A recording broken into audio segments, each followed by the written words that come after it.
존경하는 동료 국민 여러분, 김상희 국회 부의장님과 선배 동료 의원 여러분, 정세균 국무총리님과 국무위원 여러분, 시대전환 조정은입니다. 제가 정치를 시작한 이유는 두 가지가 있습니다. 첫째는 국민의 먹고 사는 문제를 해결해 보고 싶은 마음이 있습니다. 그리고 둘째는 한반도의 모든 사람들이 전쟁의 위협에서 벗어나 평화롭게 사는 것입니다. 지난 7월 저는 첫 번째 대정부 질문에서 국민의 먹고 사는 문제, 특히 소득, 자산, 쉼의 격차를 해소하는 문제를 다루었습니다. 오늘은 한반도의 평화에 대한 얘기를 하려고 합니다. 그리고 오늘 질문할 외교 평화에 대한 질의는 지난번의 경제 문제와 정치 문제와는 달라야 한다고 생각합니다. 이 질의는 듣는 이들이 우리 내부 관계자뿐만 아니라 북한 그리고 한반도에 관심 있는 주변국 모두가 듣고 있는 질의라고 생각하기 때문입니다. 그래서 저는 국익만 생각하고 국익만 위하는 질의를 하도록 행정부에 드리도록 하겠습니다. 국방부 장관님 나와주시기 바랍니다. 장관님 경무에 수고가 많으십니다. 감사합니다. 문재인 대통령께서 19대 대통령 선거 후보 시절 전작권에 대한 공약을 하셨는데 그 내용을 설명해 주십시오.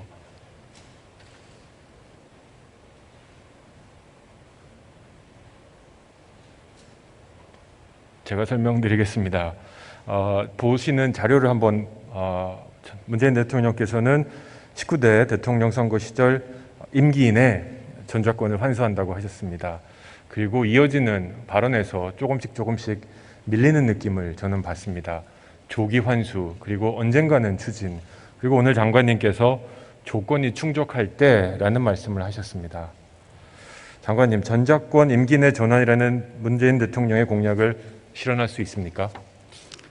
그래서 최초에는 대통령께서도 저렇게 공약을 하시고 했지만 무리해서 하기보다는 어찌됐든지 간에 지금 현재 조건에 기초한 전작권 전환 계획이 그대로 작동이 되고 있기 때문에 그 조건을 가능하면은 조기에 이렇게 충족시킬 수 있도록 하는 그런 노력을 지금 현재 하고 있고 가능하면 최대한 빠른 시일 내에 할 수 있도록 많은 노력을 해왔다고 말씀드리겠습니다. 장관님 좀 쉽게 얘기했으면 좋겠습니다. 장관님께서 재직하시는 동안 전작권 전환에 많은 노력을 하신 걸 알고 있습니다. 장관님 판단하시기에 전작권 전환에 가장 걸림돌이 되는 것은 무엇입니까? 지금과 같은 그 방식의 전작권 전환은 사실 양국이 쉽게 말하면 국가 통수기구나 이런 쪽에서 합의만 되면은 얼마든지 이게 할 수 있는 부분이라고 생각하고 저는 문제가 없다고 생각이 됩니다. 왜 그러냐 하면은 현재와 같은 연합사 체제와 같은 미래 연합사인데 사실은 지금 현재 연합사 체제보다는 훨씬 더 이 참모진이 보강이 잘 되는 그런 개념이고 그 미래 연합사 예하에 각군 구성군이 있습니다.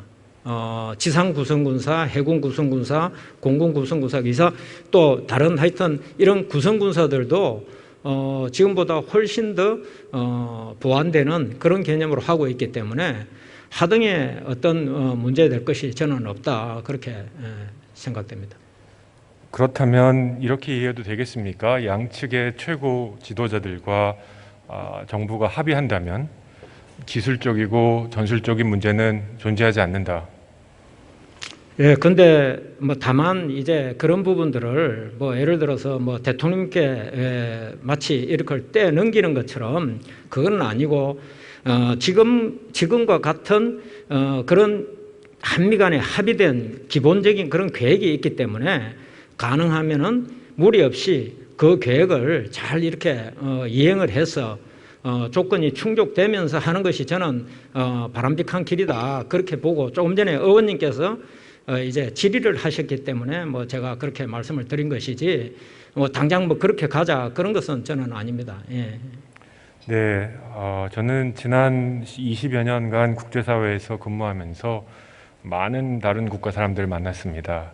잊지 못할 대화들이 많았는데요. 그 중에 한 대화가 대한민국이 전작권이 없다는 이유로 과연 주권국가가 맞느냐라는 질문까지 받아본 적이 있습니다. 그때부터 저는 전 정권에 대한 생각을 깊이 하게 되었고요. 2006년 14년 전 노무현 전 대통령께서 하신 말씀을 장관님께서 기억하시리라고 봅니다. 이제 이 문제는 대한민국의 국격의 문제입니다. 전 정권 전환은 하루빨리 되어야 된다고 생각합니다. 이 정부 시작할 때 대통령께서 공약 4번으로 내신 임기 내 전환을 실천할 수 있도록 최선을 다한다는 말씀을 넘어서 구체적인 전작권 이양 로드맵을 만들어 주실 것을 간곡히 부탁드립니다. 감사합니다. 예, 잘 알겠습니다. 통일부 장관님 부탁드립니다. 질문 드리겠습니다. 장관님 안녕하십니까? 네. 자료를 하나 봐주시기 바랍니다. 세대별로 통일에 대한 지지도입니다. 잘 보셨으리라고 생각합니다.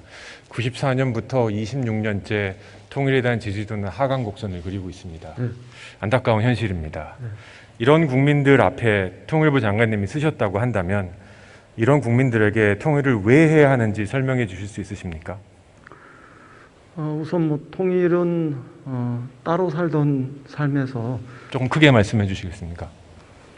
따로 살던 삶에서 함께 사는 삶으로 변화하는 거라고 생각합니다. 그리고 작은 삶의 무대에서 더 넓은 삶의 무대로 우리 삶이 확장되는 거라고 생각합니다. 거기서 생길 수 있는 경제적인 유익함, 또 문화적인 유익함, 또 무정형의 정신적인 유익함, 그리고 더 나아가서 군사적인 또 안보적인 상황 속에서 속박됐던 우리 삶이 더 자유롭고 또 풍요로운 삶으로 전진할 수 있는 것이기 때문에 통일은 유익하다, 또 바람직하다, 또 그 길로 가야 한다 이렇게 생각합니다. 무엇보다 저는 청년들의 삶 속에서 우리 기성세대가 살았던 삶의 무대보다는 더 넓은 삶의 무대에서 살 수 있는 기회를 가지고 그 속에서 더 큰 꿈과 상상력을 발휘할 수 있는 보이지 않는 어떤 큰 자산 이런 것들을 폭발시킬 수 있기 때문에 통일의 길로 가야 한다 이렇게 생각하고 있습니다. 네, 실은 아마 아시겠지만 저도 국회를 시작하기 전에 한 약 4년 정도 대학에서 통일을 학생들에게 가르친 적이 있습니다. 장관님의 말씀하고 거의 대동소이하게 학생들에게 설명한 것으로 저는 기억합니다. 근데 학생들이 이런 얘기를 시작하면 핸드폰을 보거나 좁니다. 설득력이 없어 보이는 거죠. 제가 말을 잘못했을 수도 있지만 나름 최선을 다해서 재밌게 얘기해도 우리 젊은이들이 반응을 하지 않습니다. 아마 저만의 경험은 아니라고 생각됩니다. 왜일까 저는 고민을 했는데 이 제가 갖고 있는 문제의식 두 가지를 장관님과 좀 나누고 싶습니다. 장관님, 현 정부의 공식적인 통일 방안이 무엇인지 아십니까? 네, 민족공동체 통일 방안입니다. 예, 94년에 만들어진 민족공동체 통일 방안에 대해서 간략히 설명해 주실 수 있겠습니까? 화해협력 단계를 거쳐서 그리고 남북 연합 단계를 거쳐서 궁극적으로 통일국가의 완성으로 나아가는 이런 방안입니다. 네, 그 민족공동체 통일 방안이 26년이 지난 2020년 현재 대한민국에도 적합하다고 생각하십니까? 저는 여전히 유효한 측면이 있고 또 더 발전돼야 할 측면들이 동시에 있다 이렇게 생각합니다. 여전히 유효한 측면들은 단계적이고 또 평화적이고 그리고 점진적으로 통일을 설계했던 그 정신이 그렇다고 생각하고 그다음에 더 진화하고 발전돼야 할 측면들은 30년 전에 어떤 의미에서 냉전 시대적인 이런 배경과 다르게 지금 탈냉전의 세계사적 조류 속에서 또 한반도가 평화와 또 평화 정착의 이런 새로운 한반도 체제로 가는 과정에서 새로운 대안이 필요할 수 있고 또 무엇보다 대한민국의 민주주의가 높게 발전하고 있는 이런 상황 속에서 민족주의와 민주주의의 균형을 어떻게 찾으면서 국민적 공감대를 확보할 것인가 이런 측면에서 새롭게 또 설계되고 또 발전되고 진화해야 할 측면들이 있다 이렇게 생각합니다. 네, 저는 장관님 말씀에 큰 틀에서 동의합니다. 그리고 제가 이 민족공동체 통일 방안을 보면서 학생들에게 가르치고 대중 강연을 하면서 들었던 많은 피드백을 장관님과 나누는데 그 핵심에는 말씀하신 대로 과연 민족주의적 특수성에 근거한 통일 방안이 오늘날에도 유효한가라는 질문입니다. 슬라이드를 한번 봐주시죠. 더 이상 통하지 않는 같은 민족이죠. 민족이기 때문에 통일을 해야 된다라는 것이 국민의 열변 중 세 분 몇 개가 되지 않습니다. 저는 이걸 욕할 수 없는 현실이라고 생각합니다. 잘 아시겠지만 우리 청년들은 1년에 한두 번 만나는 친척이 인생에 별로 의미가 없는 삶을 살아가고 있습니다. 이런 분들에게 민족이기 때문에 통일을 해야 된다라고 주장하는 건 굉장히 공허하고 이게 뭔 얘기지라는 반응을 불러일으킨다고 저는 생각이 듭니다. 좋건 나쁘건 이게 현실이라고 보여집니다. 그렇습니다. 어떻게 생각하십니까?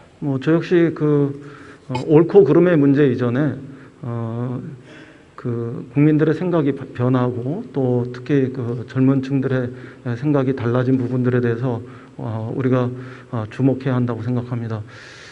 조금 기성세대로서는 이해할 수 없는 측면이기도 하고 그동안의 진보적인 통일관으로서는 이해할 수 없는 영역이기도 했겠습니다만 지난 평창올림픽의 과정에서 같은 민족이기 때문에 그동안 열심히 준비했던 한 선수가 같은 민족의 공동체, 단일팀을 구성하는 과정에서 이렇게 자신의 꿈을 접어야 한다면 그것이 과연 공정한가에 대한 문제의식들 이런 것들이 제기되지 않았습니까? 그것은 그것대로 왜 저런 생각밖에 못해? 좀 부족한 생각이야. 이렇게 평가할 문제가 아니라 기성세대들이 주목하고 그런 민주주의 속에서 형성되어 있는 공정과 정의의 문제의식과 우리가 같은 민족으로서 통일국가를 지향했던 그런 문제의식을 어떻게 조화하고 또 새로운 균형점을 찾으면서 통합된 대안들을 찾아 나갈 것인가 이런 측면들로 발전시켜야 하는 문제의식이라고 생각합니다. 지금은 그러면 장관님께서는 우리 청년들이 평창올림픽에서 그렇게 반발하고 민족주의적 통일론에 이렇게 무관심한 것을 이해하십니까? 그러나 다른 한 측면에서 의원님도 마찬가지시겠습니다만 그때 그 문제 제기를 했던 청년들의 가슴 속에서도 남과 북이 적대를 종식하고 평화의 세상으로 나가야 한다는 것에 대해서 뜨겁게 동의하고 함께 열망했다는 이런 점을 저는 주목합니다. 그렇기 때문에 그 평화로 가는 과정 속에서 우리가 젊은 세대와 기성세대가 가지고 있는 조금은 다른 차이 이런 것들을 해소하고 공동의 과제를 향해서 공동의 목표를 향해서 함께 나갈 수 있는 거 아니냐 이렇게 기대하고 있습니다. 네, 저도 같은 기대를 하고 있습니다만 같은 기성세대로서 우리 젊은이들이 갖고 있는 생각이 다르다는 걸 인정해야 될 것 같습니다. 쉽게 얘기하면 우리 청년들은 분단이 불편하지 않은 세대입니다. 분단이 불편하지 않은 세대에서 북한과 함께 사는 것이 우리를 더 평화롭게 만든다는 주장이 쉽게 다가오지 않는 세대입니다. 그래서 통일부에서 발행한 통일의 이해에도 써 있지 않습니까? 민족적인 담론을 넘어서 새로운 보편적인 가치를 주장하는 새로운 통일 담론이 필요할 때이다 라는 그게 저는 맞다고 생각합니다. 예. 또 북한에 대한 것도 한번 보겠습니다. 장관님. 북한은 정말 우리를 한민족으로 보고 있다고 생각하십니까?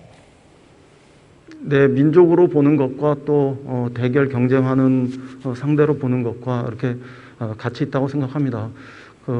북의 어떤 의미에서 대남 전략이라고 할까요? 이런 것들이 적대 전략에서 다른 한편에서 평화 공존하는 이런 전략까지도 같이 성립되는 이런 과정으로 적어도 변화의 모습이 보이고 있지 않습니까? 견해에 따라서는 대남 전략의 기본 기조, 근본 기조들이 변화가 없다 이렇게 볼 수도 있겠습니다만 적어도 70년대, 80년대까지의 북이 보였던 대남 전략의 기조와 2000년 이후에 보여진 북의 그 대남 전략의 기조는 그거를 평화 공세다, 통일전선 전술이다 이렇게 격화시켜서 평가할 수도 있겠지만 다른 한편에서 분명하게 평화 공존의 그 가능성 그것을 탐색하고 있는 이런 측면들은 최소한 우리가 인정할 수 있지 않겠습니까? 그런 측면에서 놓고 보면 민족으로서 같은 결례로서 공존하면서 공영의 길을 모색하는 것과 또 때로는 적대적으로 때로는 체제 경쟁적으로 이렇게 상대하는 부분들이 여전히 같이 공존하고 있는 거 아니냐 이렇게 보는 것이 저는 맞는 시각일 수 있다 이렇게 봅니다. 민족이라는 단어, 결례라는 단어는 아직 저를 가슴 뛰게 합니다, 장관님. 그럼에도 불구하고 다음 슬라이드를 한번 보시면요. 북한은 우리 국가 띄우기, 우리 국가 제일주의, 더 잘 아시겠지만 자신들을 백두혈통, 김일성 민족이라고 해서 차별화를 하려는 노력을 끊임없이 보이고 있습니다. 어찌 보면 당연하다고 보입니다.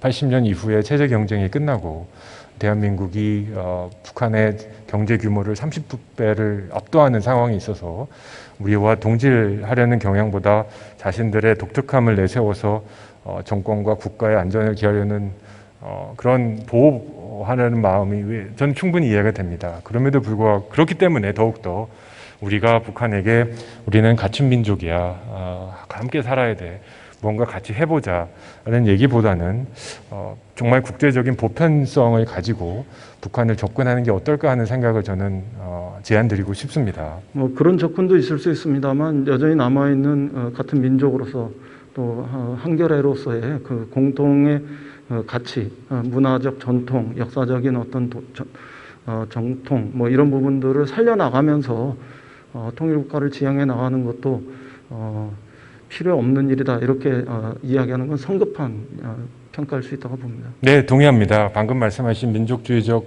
특수성과 제가 소개하고 강조하는 국제주의적 보편성이 균형을 이루어야 되는데 지금의 통일 담론에서 조금 더 국제주의적 보편성을 가미하자는 제안이었습니다. 마지막은 아니고요. 다음 질문 드려보도록 하겠습니다. 슬라이드 한번 봐주시죠. 개성공단 사무소 폭파입니다. 지난 6월달 일이 발생했을 때 우리 국민 모두가 놀랐습니다.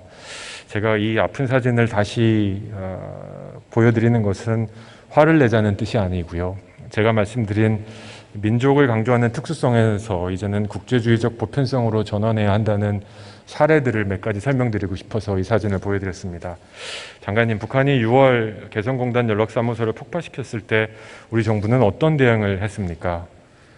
제가 이 앞에 박진 의원님 그 질의 과정에서도 대답했습니다만 뭐 정확하게는 제가 통일부 장관이 되기 전의 일이라서 정부 전체 차원에서 어떤 대응을 했는지 구체적으로 상세하게 대답드릴 수는 없습니다. 그러나 적어도 NSC 차원에서 매우 유감스러운 일이다 이런 측면에서 강력한 유감을 표명한 바 있고 통일부 차원에서는 차관이 장관을 대행하던 시절이었었는데 매우 잘못된 일로 강력한 유감을 표명한 바 있습니다.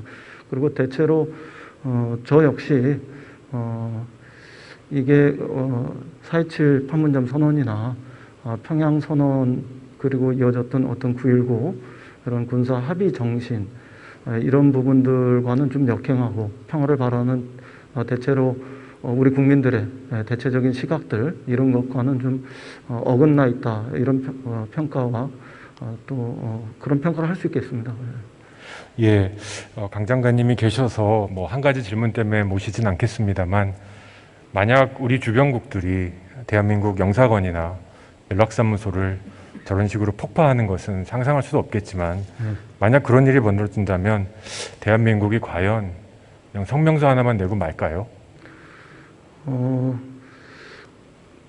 꼭 그렇지는 않을 거라고 생각합니다. 그보다 더 다른 여러 가지 조치들을 또 취할 수도 있을 거라고 생각합니다.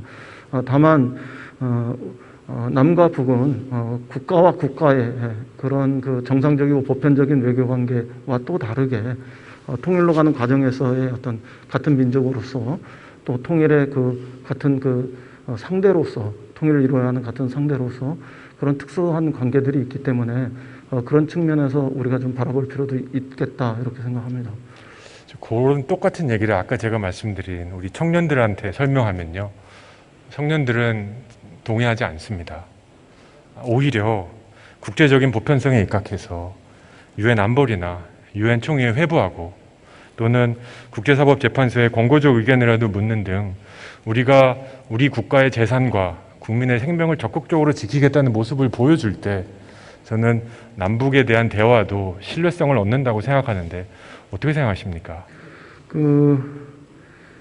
유엔이나 뭐 등등 국제사회 속에서 이러저러한 노력을 통해서 그에 대한 책임을 묻고 또 경우에 따라서는 응징을 하고 이런 행동을 취하는 것보다는 지금 이 시점에서 남북 관계의 어떤 근본적 개선으로 나아가는 이런 틀을 만들고 그 속에서 있었던 개성 연락 사무소의 폭파와 같은 일에 대해서 치유 방법들을 논의하는 것도 우리가 역사의 갈림길에서 택할 수 있는 지혜 하나다. 저는 그렇게 생각합니다. 저는 그 의견에 살짝 동의하지 않습니다. 과연 저는 이거는 진보와 보수 모두에게 해당됩니다. 지금 우리가 가져왔던 대남 아니 남북 간의 전략, 민족주의적 보편성에 입각한 대북 정책은 우리 국민의 생명과 박왕자 사건처럼 우리 국가의 재산을 보호하는 데 성공하지 못했습니다. 그리고 이런 일이 또 일어나리라는 그런 우려가 기우라고 얘기할 수 있는 사람은 우리나라에 아무도 없습니다.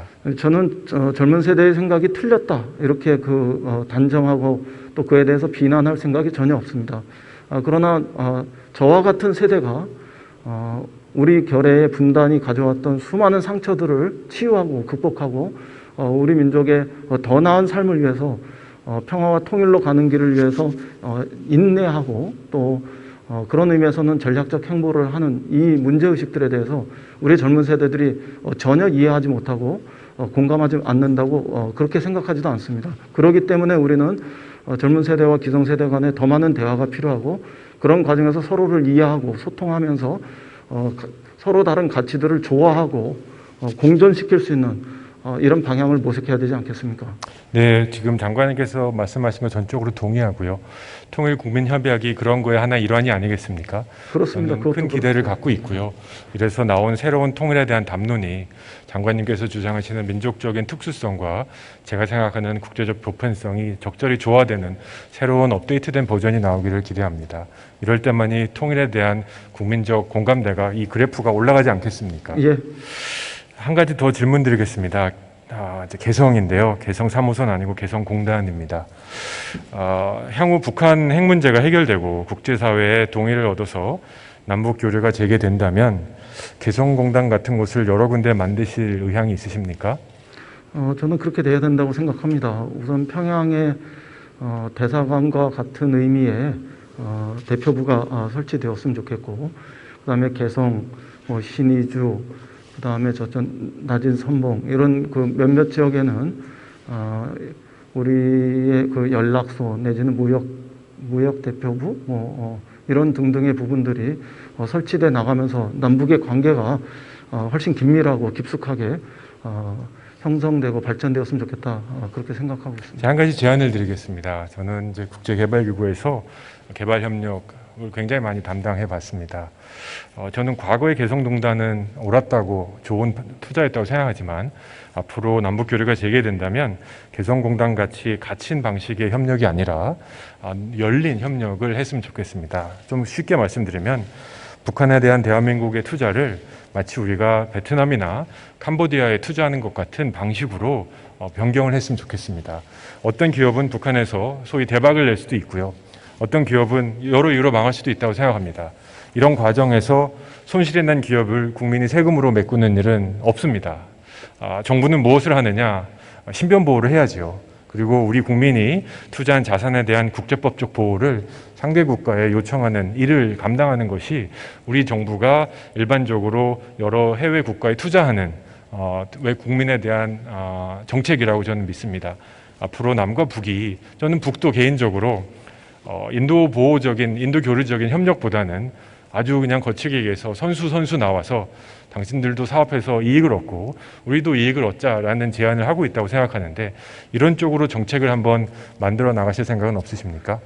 국제법적인 효력 속에서 그런 상호 간의 경제적 관계를 발전시키는 이런 방법도 검토해 보겠습니다. 그러나 의원님 역시 동시에 동서독의 통일 과정에서 맺었던 그 협약, 협정 이런 부분들이 국제법적인 보편성에서 그렇게 벗어나지 않으면서도 독일의 통일 과정에 기여했던 이런 측면들을 같이 평가해 주셨으면 좋겠고 또 지금 당장은 대만과 또 대륙의 이런 과정 속에서 양안 관계에 맺어져 있는 23개인가요? 이런 협약, 협정들이 작동하면서 중국과 대만의 관계가 정치 군사적으로 때로는 안보적인 어떤 긴장이 발생하더라도 국민들의 일상과 경제활동 속에서는 차분하게 발전해가는 이런 과정도 동시에 함께 평가해 주셨으면 좋겠습니다. 이런 부분들을 여전히 우리는 같이 열어놓고 토론할 수 있고 그 속에서 남북 간에 무엇이 남북관계 발전을 위해서 좋은 길인가에 대해서 더 지혜를 내놓을 수 있어야 하고 그런 과정들을 거쳐서 지금 제안하신 그런 문제들의 해답을 찾는 과정들은 발전해 가려고 생각합니다. 네, 감사합니다. 마지막 슬라이드 보여드리겠습니다. 뭐 다 아시는 얘기고 제가 입으로 말하기도 어려운 얘기입니다. 자, 장관님, 캐나다의 총리가 이 국가인 미국 대통령에게 저런 표현을 쓰는 것을 상상할 수 있겠습니까? 예, 그건 어려운 얘기죠. 이런 발언들에 대해서 조금 더 강력한 대응을 해야 된다는 국민들의 요청은 어떻게 생각하십니까? 저희들도 필요한 만큼의 언술적 대응을 할 수도 있다고 생각합니다. 그러나 다른 한편에서 그런 격한 그 표현 못지않게 절제된 그 표현이 힘을 가질 수도 있다고 생각합니다. 사람의 그 운명을 좌우하는 것이 총각할만이 아니라 부드러운 혀일 수도 있는 거 아니겠습니까? 그런 측면에서 우리가 생각할 문제가 있고요. 그 다음에 또 하나는 저렇게 격한 표현과 또 심지어는 개성연락사무소의 파괴와 같은 거칠은 행동들이 있었음에도 불구하고 다른 한편에서 2018년에 맺어졌던 평양선언이나 9.19 군사합의에 이런 그 레드라인이라고 할까요? 이런 부분들을 넘어서지 않는 이런 측면들도 동시에 보입니다. 평양선언과 9.19 군사합의가 이루어지는 과정까지의 우리의 노력, 또 우리의 그런 전략적 행보, 이 부분들을 우리가 함께 평가했으면 좋겠고, 그런 측면에서 놓고 보면은 개성공단에 있었던 그런 남북 간의 공동 연락사무소가 파괴된 이후에 더 격하게 전개될 수 있었던 군사행동계획 이런 것들이 보류된 것은 좀 다행스러운 일이고 그런 정도의 선에서 우리의 그 전략적 행보의 유효성 이런 부분들은